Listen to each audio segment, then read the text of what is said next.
All right, now we're looking at phase 1, step 3. So now that you've gotten some guy to call you back, you're having some good conversation back and forth, invite this broker to coffee to introduce yourself and what you're trying to accomplish. And I've got it in some parentheses like interview.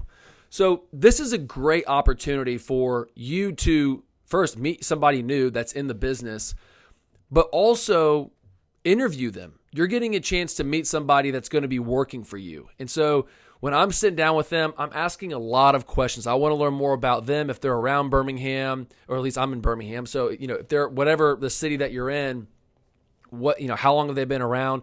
How much real estate experience that they have? What type of real estate, are they passionate about? What do they like to do for fun? Like getting a gauge of the type of person that they are and what they're into. Because number one, if you're going to go down this little rabbit hole of commercial real estate, you're going to be spending a lot of time on the phone and in the car and conversing with this person. So you want to make sure that you like them, right? You don't want to do business with people you don't like.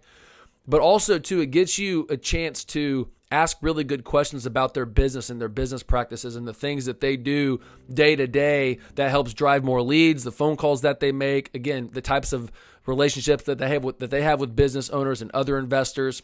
You're getting a good, well-rounded idea of who this guy is or gal is and what they're doing in their business and their day-to-day.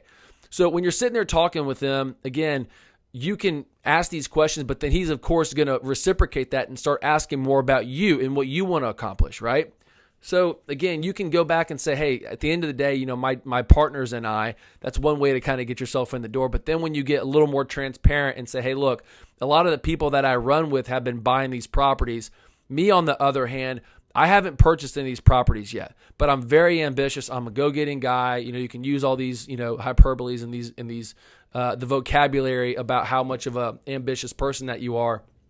But at the end of the day, you got to have the conversation and say, look, find the guy that's going to tell him, I'm going to pay you a full commission, and find the biggest guy in town that's going to take you seriously, because that's really the game. Again, these guys are driven by making a dollar the same way you and I are. And so if you can let them know, hey, you're going to be my guy, I'm burning the bridges and I'm going to be with you from the start to the finish, it's going to allow them to realize, hey, I might have to take a chance with this kid, but most importantly, I'm going to get paid the full commission when a deal closes. So he's way more likely to be incentivized to send you deals versus somebody else that he has to split commissions with. So think about it. If you've got $1 million building that you're purchasing and there's 6% of commission that comes from the sell side, that's $60,000, right? That's $60,000 of commission.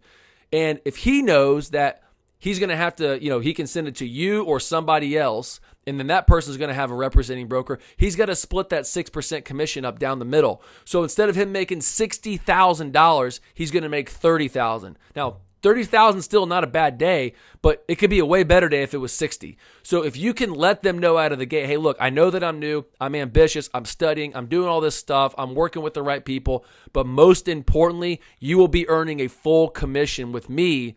That's going to ring in their ear, and that's going to get them excited.